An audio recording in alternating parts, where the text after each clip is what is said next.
Hello, you're welcome. In this video, we are going to be seeing how you can add a secondary y-axis or a second y-axis to your chart while working with ThinkCell. So to do this, we click on this chart. As you can see from this chart, we only have one y-axis. We want to add another y-axis to the right. So what we'll do is to right-click. So when we right-click here, from the list of options we have here, you check for the one that says add second y-axis. So that is what you're going to select. So once you select this, you can see we now have two y-axis.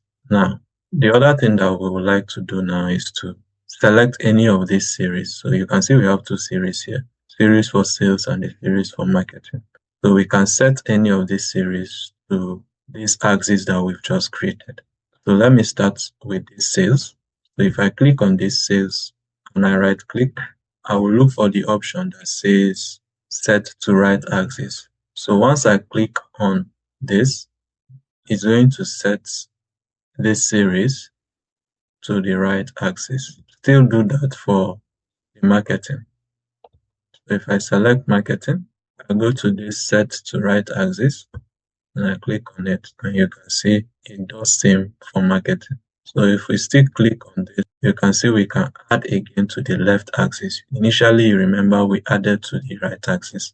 We can still set to the left axis. So that's just it about this video. I hope you've been able to find this video helpful. Please, if you have, kindly like, share, and subscribe to our channel. Thank you, and I'll see you in the next one.